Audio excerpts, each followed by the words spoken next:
everybody. I am so excited to have you here, Tootie. Well, thanks for having me, Angela. Yeah. So Tootie, if you don't know, is a former Clackamas County chair, a former legislator in the House State Legislature, House District 18. I just had to ask you that. And you are currently at the Department of Agriculture for the federal government. And so it's so great to talk with you and see you. I know so many people are going to be excited to see your face because I get messages all the time. Have you talked to Tootie? Do you know what Tootie's doing? Well, thanks for having me.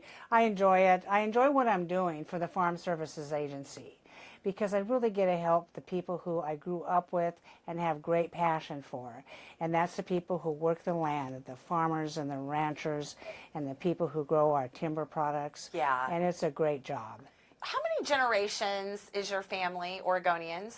We're fourth generation Clackamas County farmers, and I have a daughter, and she's married, and that's going to be the fifth. And at one time, we even had 6 generations living on the family farm. Yeah, so I've had the pleasure of coming to your home. It's a log cabin. It's pretty cool. And you're the hazelnut farm, so you're a hazelnut farmer. Right. We have done a lot of things. My folks bought that particular farm in 1959. I grew up on it. I went to college, did that thing, you know, got married, came back, and Dad wanted to, it was time for him to retire, so my husband and I took it over, and for decades we did Christmas trees. And about 15 years ago, we decided to go into the hazelnut industry, and because we found out that Oregon is very unique in America as one of the few places that can grow hazelnuts very well. Because we have really dry summers, I'm sure that's really what it's about. They're pretty trees, too. They are. Yeah. They have great green right now. In the fall, they turn the colors and they lose their leaves, just like typical Western Oregon, and it's just nice to see. Yeah, I remember in your last race, and I'll probably run a few of this over the video, but you and I, we'd gone out there and filmed some stuff underneath the trees and film something behind your fire, well, you in front of the fireplace. It's such a cool place. Feels very Oregon. So, yeah, really enjoyed that. Well, thanks. Yeah. Talk to me about, I just want to back up to some of your experience. So you started in the legislature, but I want to know that before that happened, what brought you into public service? Well, I've always been a political junkie, even though I was a kid. So I grew up in the 60s with John Kennedy and saw firsthand what that assassination meant. We watched the funeral, whole thing. We graduated to RFK was assassinated and Martin Luther King. And my family, my mom and dad always had the evening news on. We had about 3 newspapers delivered daily to our house. I was always reading the newspapers. And I remember asking my mom, why are they doing that? Why are they doing that to people? And I just felt so badly about what happened. Then I get into high school during the Nixon era. That was disgraceful. I thought, well, maybe I should not go into politics because of Richard Nixon actually kept me out for a long time. Yeah, that's interesting. I mean, it really bothered you. It really bothered me because I wanted, I considered running for office, but politicians were hated, and I didn't want to be hated. Who wants to do that? And you didn't want to be lumped in that same category? No, I didn't want to be lumped in that same category. So, you know, I went to college, and my husband and I married. We started several businesses. I graduated with management and communications and journalism. I loved to write. And so that really got me going. Well, at the same time, when I was finishing college, my husband decided to start a logging company in the late 1980s. And then shortly after that... It's a hard time in a few years after that to start a logging company. They started logging, and then we were fine until the federal government wanted to list the spotted owl as an endangered species. And my husband says, my gosh, did I make the biggest mistake ever? Well, that was a huge education for me. We started in the town of Molalla on this small little grassroots organization, people who had logging companies. Our husbands worked all day long. The wives who, you know, did the work and the financing on the companies would meet and decide what to do, how to fight this. Well, the Oregon Lands Coalition formed on that, a statewide organization. Years later, I became the executive director of the State Lands Coalition.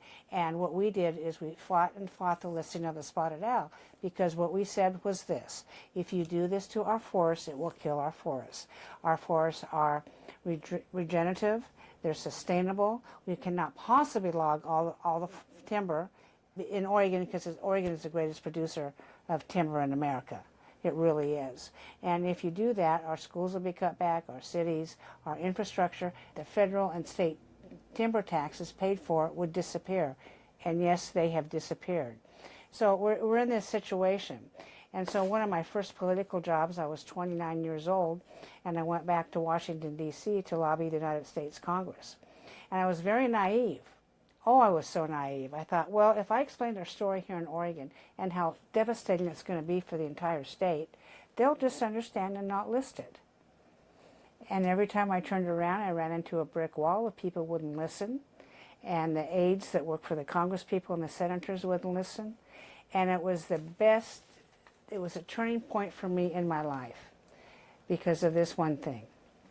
I told myself, if I ever ran for office and I had people come visit me with a story that maybe I didn't understand, I would take the time to listen to them and at least read their papers and see what I could do, whether I agreed with it or not. And through my elective career and service, I've always come across with situations where I'm learning something new, or I may not disagree with what they're presenting to me.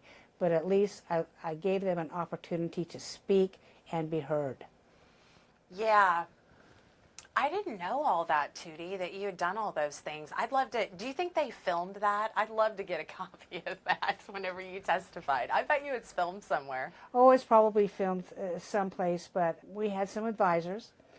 We had a group of businessmen that owned logging companies and sawmills in Malala that decided to pay for our way. I was not paid for my services, but I was paid for the trip, which was good enough for me because I was 29 years old and I didn't care. You were ready to go. It was an adventure. It was an adventure. Yeah. And I had the personality I just learned on the way. I'm totally fine with that. Whatever they threw at me, we would adjust to, and we did. So we did that for many, many years. Fast forward into the early 1990s when Clinton was president, they went ahead and listed the spotted owl, and every year after that they kept shutting down more of our forests. And pretty soon the federal government says, well, you don't need to log because we're going to pay you money not to log. And that's not right, because we don't want welfare, we want jobs. Yeah, and you know, I covered this a little bit on PDX real bit. I didn't do it on the main feed, but I've gone through this story about the spotted owl, and it's still in trouble, and it's in trouble because the barren owl has come from the East Coast, and they're almost cousins, and so it's either breeding with it, or it's killing it, or it's eating, you know, food that it needs. And so the barren owl's just better and bigger, and Well, there's all kinds. Because of the listing of the spotted owl, that gave a certain environmental groups license to try to list everything as an endangered species. And when they have used successfully endangered species to quit big developments, for keeping from cities for expanding their sewer systems, for instance, to try to prohibit farmers from producing food and fiber, and it's really become... The lawfare is a problem. Yeah, I would say lawfare is a big problem, especially in Oregon, very much so. One of the main reasons why this is such an important discussion is we have a lot of our state burning right now. Yes. I mean, projections I'm hearing are 2 million acres we're coming upon.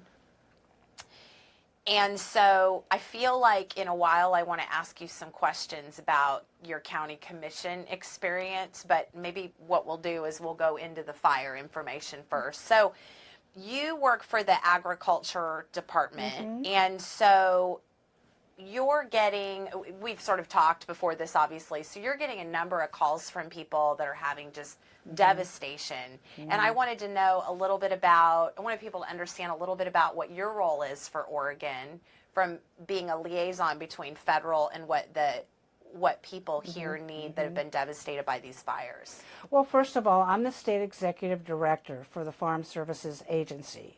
USDA, and what we do is very prescriptive. There's funding, there's programs, and it's prescribed by Congress. Farm Services Agency was first founded in the 1940s because they realized that we had to keep farmers farming so we could feed America. And today our mission statement is still the same, and I love it. It's becoming as challenging today as it was in the 1940s to produce food, fiber, and fuel for America to keep America going. It's really strange because I focus so much on state issues, and even in that point, like metro, I'm in the metro a lot because there's so many stories just within the metro and the state legislature. But it's like I don't really think about, the plan to make sure that we're self-sufficient as a nation. So Oregon right now has more fires than anyone else, any other states. Oh yes, absolutely we do. And the fire started way a month early. And so we are probably going to be approaching what the largest fire season ever in Oregon is, just the beginning of August. And there is efforts to try to fight those forest fires, but I tell you, we have private lands burning up, we have farmers losing their wheat crop, we have cattlemen, they're losing their grazing land, cows have burned up and died. The ones that survived are burned, their hooves are burned, their udders are burned from nursing the babies, the tails have burned. And so right now we're dealing with a lot of very sad, devastating circumstances. People have lost their homes. One county alone, I heard 6 homes burned up. What county do you remember? It was Gilliam County. It's such a beautiful day here in Portland, and you can't really see the smoke, and you can't see the smoke, and so it's been more just headlines, but it's just really sad. I'm hearing a lot of things. Talk to me about what type of things the federal government is doing, because I'm hearing from some of our elected officials, and I get bothered sometimes about things sounding really political, and so I want to cut through that. Like, we've got local politicians that are saying, feds aren't doing enough, and I want to understand. I know you're just representing the agriculture department, but I know that's where the claims are going through. Yes. Yeah. Most of the claims in Oregon goes through my office. We have 22 offices located in Oregon, strategically placed where farms are. And so we have, for instance, the LIP program, Livestock Indemnity Program. If you have a loss of livestock that have died, go to your local office and figure out how to apply and get reimbursement from the government. So at FSA, we come in after the disaster and help. We're not frontline firefighters. We don't prevent it from happening. So if it's a windstorm, if it's an earthquake, if it's a flood, if it's a fire or a hurricane, we come in after the fact, much like FEMA, but we're not FEMA, and help the producers. You're helping the producers that are feeding America and providing fuel for America. We're boots on the ground. We work directly with Joe Blow. Hey, I lost my house, I lost my whatever. And can you help me? And it says, okay. And there's a process. The process is very prescriptive. You have to file. Because again, Congress has passed this. Yes, Congress has passed legislation, and they fund what we do. So, and there are rules for it. What is the name of your business? How many acres do you have? Were you in the business the last couple of years? And so you really have to prove that I have been in the business, and yes, I have had a loss. And we help people with that process. Tootie, so when we were talking offline, we were talking about, so when you have cattle, you have a lot of cattle sometimes, and sometimes they're grazing places, they move around. And so with the fires, the firefighters are sometimes trying to contain the fire, so they're moving these livestock sometimes. And also, once the fires happen, there's no food to graze. So first of all, when a fire comes through, usually the ranchers open up the gates and cut the fences and let the cows go, so they're not burned up, to try to save them. And a lot of ranchers work together on that. Tony may have cows grazing over on Sam's place, for instance, and it's okay with them because that's what we do to save them. Yeah. Okay, so what FSA does, if a farmer needs to buy hay or water for any of their livestock, we will reimburse them for that at the end. But right now what's very exciting to me is the state of Oregon with Oregon State University Extension Service. If you go to your local Extension Service office in your county and say, hey, I need hay for my cows, you sign up with an address, and from what I understand, they'll make it the best way possible just to deliver it to your store, to your address so you can feed your cows. And it's for any livestock, any farm animal. If you have some chickens that you lost, I need to feed my chickens, and I can't because everything burned up, or I don't have any feed available. So it's for all. So the Extension Service is a really first place to go for any help that you would need on feeding your animals. And if the Extension Service office isn't available, go to your local emergency management. Usually counties have an emergency management office. Okay, okay. And what about like somebody who is growing something, like trees, you know, kind of like you are with hazelnuts or whatnot. So you help with that as well. Yeah, we have wheat farmers that lost all their dry All wheat. their crops, yeah. Yeah, it just went and it's done. So that's another program that they can come in and apply for. And usually these farmers and these ranchers, they know how many acres they have. And what we do is there's prices that what the wheat would sell for this year, and then we make adjustments and go forward, and we help them the best we can. Honestly, FSA does not reimburse at 100%. They never have, but we try to get as close as we can to keep the farmers farming so we can feed America. And it's devastating out there right now. I mean, ranching, you know, the wildfires go through so fast. They travel, you know, many miles just a second across these rangelands, and then they're all burned. And what do? So we need to bring in hay and to feed these cows. Yeah, it's really sad. I almost feel like we're not really talking about it a lot on this side of the state. Well, it's because we don't see any of the smoke. If the wind was changed direction, it'd be headline news all over. Right now we're in a onshore from the ocean, a westerly wind flow in this area. I personally like it because I'm not breathing smoke, but I tell you, over there in eastern Oregon, Washington, and Idaho, it's very toxic. Oh, I have friends in those states that are saying, oh, Oregon, you can stop the wildfires now so I can go out and breathe. Kind of a tongue-in-cheek, but that's what's going on. Yeah, I remember in 2020 how bad it was. Yes. It 20 or 2021? It was 2020, September. So you were county chair whenever that happened, and that was devastating for Clackamas County. I was elected county chair, and I did not take office until January. Got it. Okay, thank you. But I had to go in, and we were still cleaning up quite a bit. Yeah, and you've experienced in your role now, you've had other states have fires from last year. Oh yeah, well even this February, there was a fire that was in Texas, went up through Oklahoma, Kansas, and Nebraska, and it was the range grassland fires, and it just burned those cows like that. It was very sad. And so FSA does have quite a bit of experience in that, and I've been talking to my partners over there in Nebraska, for instance. Well, we did this and we did this, and so there is a set protocol, which I find a lot of comfort in, because we're not inventing the wheel as we go along. And it's very prescriptive, and it works. How does Oregon, again, I'm kind of going back to this political stuff because I'm trying to understand it. Like, how does Oregon, how does it look compared to other states? You know, because there's a lot of lawsuits that they're filing federally from here about what they're not getting. And what do you think about that? Well, if I was able to pass legislation locally, I would pass more legislation for the Oregon Department of Forestry to beef up our firefighting efforts.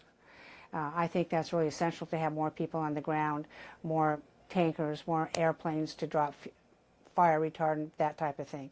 Also, the Oregon Department of Agriculture, whom I partner with all the time, really good people to work with, but they, could use some funding as well. And I think we, as Oregonians, really need to let our legislators know, hey, can you support these efforts so we don't go through this every single year? Yeah, because we're at 200 million was what the legislature gave for this effort, and then not for this effort, I think the whole department, but we're probably approaching 300 million now is what I'm hearing. Well, just in farm programs alone, my agency, Farm Services Agency in Oregon last year in 25, not many fires, but just on farm programs, probably paid out $350 million.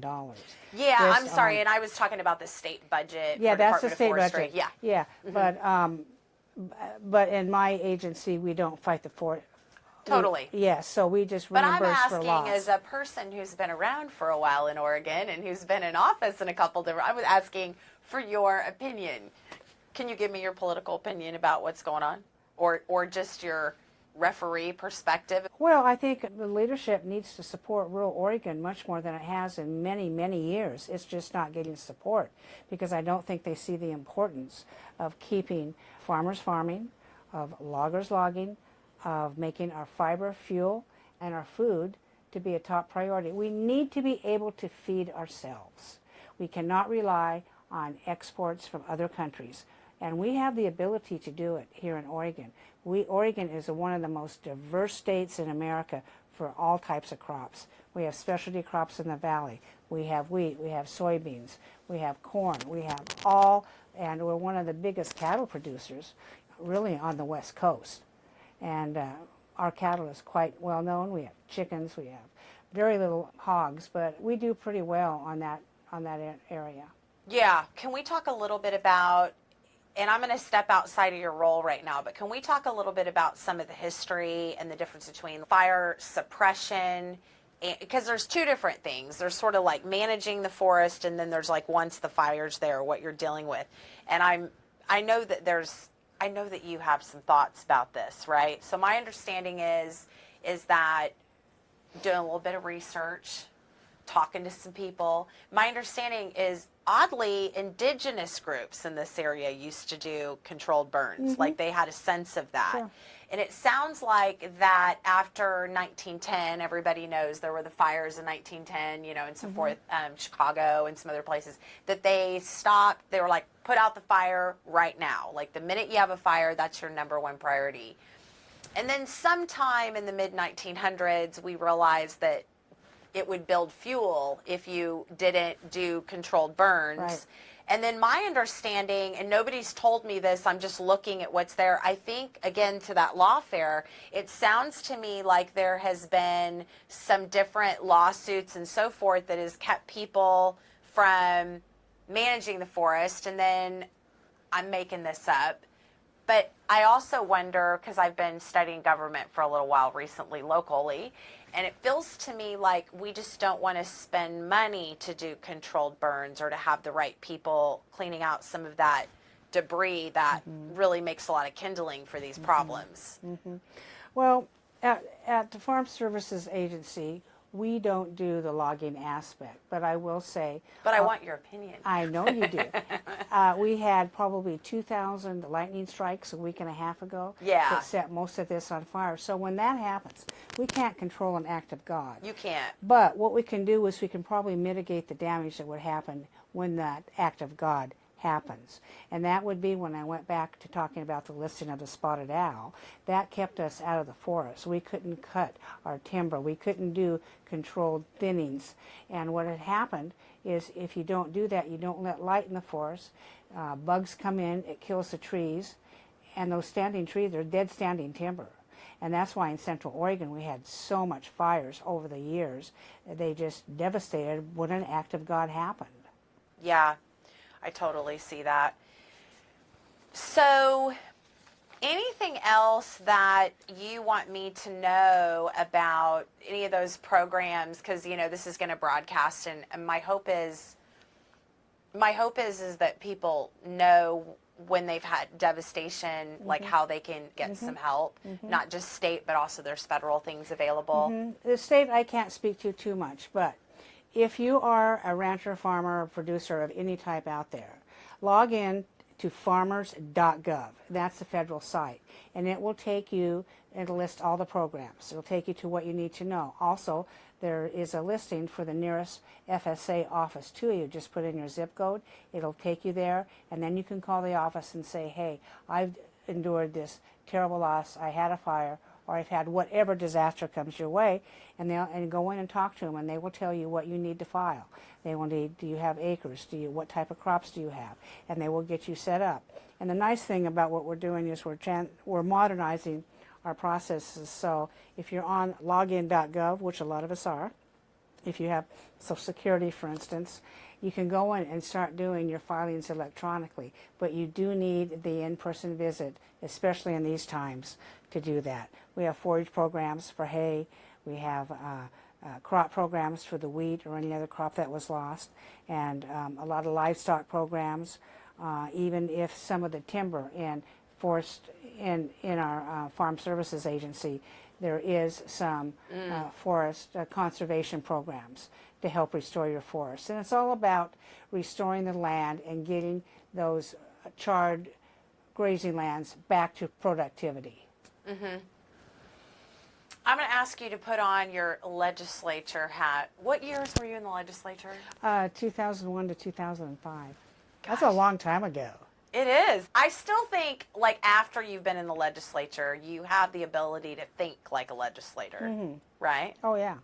So what happens when we're past the 200 million for the forestry that we have for this suppression and we're working on? Like, what? Well, you know, with anything, I have been involved in managing billion-dollar budgets at the county level. Yeah. And in the legislature, I was on Ways and Means.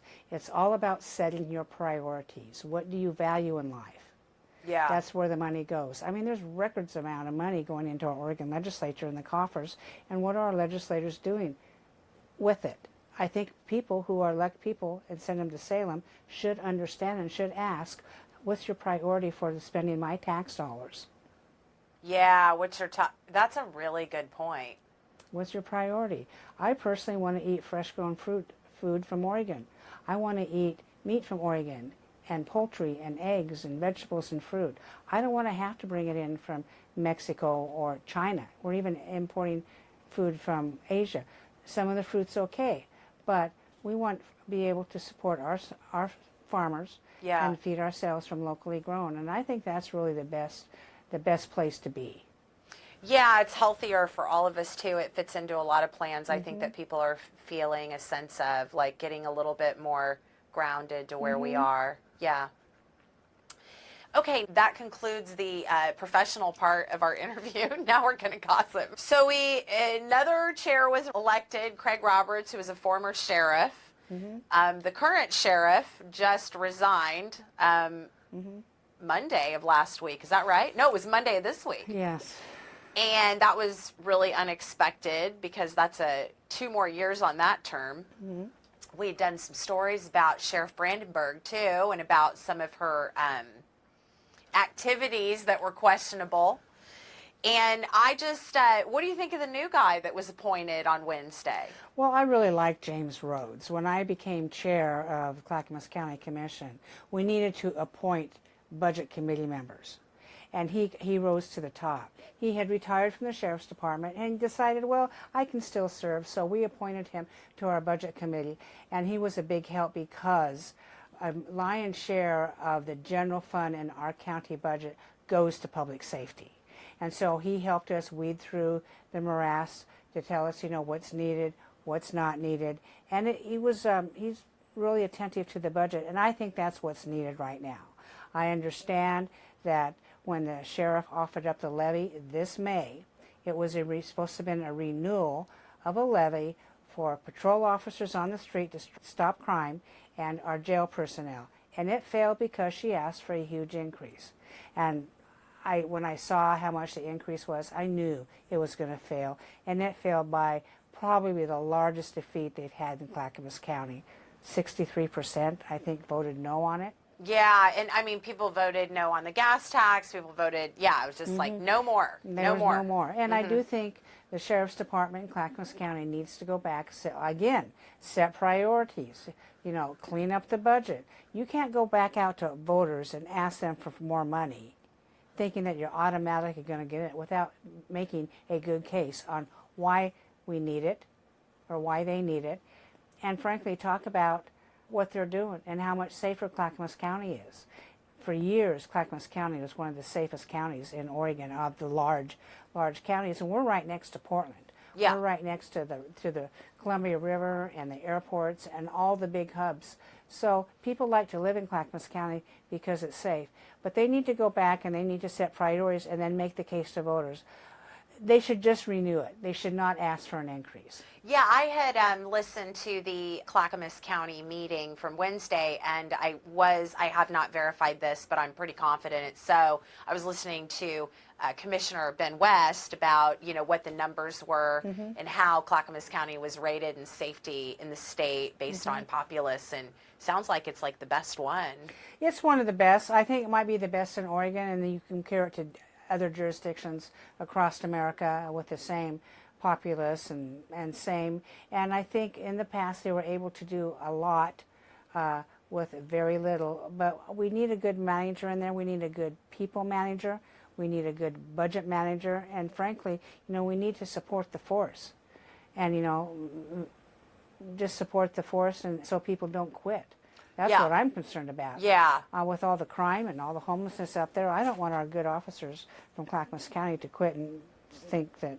I think you guys got a few from Portland. Yeah, we used to. We used to get recruits from Portland that would come in. They would like working for Clackamas County. I think it'd be funny to tell people, or fun to tell people. We met. I was introduced to you by DJ Guild. Oh, yeah, and remember he brought us to lunch. That's there was right. you and I and DJ, and then Kevin Dahlgren came. Yeah. And we all sat down, and I remember that day, and I thought, because I had watched you after you had come into office, and that was a pretty hard time coming out of 2020. Oh, yeah, COVID. And sort of all the things that were going on with all the masking and people's disagreements about everything, and sort of how you conducted yourself. And so we've come a long way from there. And I wanted to also say that, from a county chair perspective, you were focusing a lot on human part of your job, which seems like that's what you're doing now too. It's just different. The human services. Care of people. The human Absolutely. services. Yeah. And Tootie, I remembered that when there was a point whenever those girls that were disappearing, and that ended up, Jesse Calhoun was indicted for that, and there was a lot of information that was coming out that we were getting. And I remember calling you and saying there was a woman found in Clackamas County, and I think she's related, and here's why. And I was like, maybe I'm just calling to tell you, because it was kind of fresh. And I just remember how you responded on the phone to me, and you needed a minute. And it was really sincere. And I thought, I'm not just calling somebody who's like the chair of Clackamas County to tell her, like what I know about what's going on in the story. Like, I'm calling somebody who intimately is aware of some of the suffering that happens in the county and the trafficking and the different things that go on. And you really deeply cared about what was happening. And I do care about people very, very much. And that's why in my career I've always supported a strong public safety. So incidences like this don't happen. To keep our people safe, to keep our children from being kidnapped, keeping women safe, that they're not abused and beaten and murdered. And that was a large part of what we did. And Clackamas County has a pretty good record of that, which I'm proud of. Yeah. It's a value system you have. If you're going to be elected to office, what is your values, and how are you going to make the best of what you have? I think we've done a lot in Clackamas County. I have not been one who supports big tax increases, because I think government has enough money. It's priorities. And I get a lot of requests when I was there for funding. And just because a good idea walks in the door doesn't mean government should fund it. Maybe, that is a good idea. Is there a nonprofit, or is there somebody else out there who has passion that can fund your project? So I was always in that type of a catbird seat. Yeah, the one that got away in Clackamas County, what you still think needs done, and your proudest moment. Oh, dear. Well, I served as commissioner for 8 years, and my last 4 years was chair. And I walked in January of 2021, and most everybody was working from home. I says, okay, we've got to get our workforce back, because that's what the public really demanded. That was a challenge. Yeah. That was a huge challenge. Portland still hasn't been able to get their act together. Did you run into the unions on that? I'm sure. Oh, yeah. We did for a little bit, but they were kind of wanting to come back to. Some of our departments never did go home. Some of them, for instance, our health clinics, they operated. Yeah, our jail, our police force. They weren't working from home. And so that was a challenge for me going forward. And people had a lot of anger. And at Clackamas County, I think one of the biggest accomplishments that we had is every Thursday at our business meeting, anybody can come forward and for 3 minutes, quote, testify and say what they think. Mm-hmm.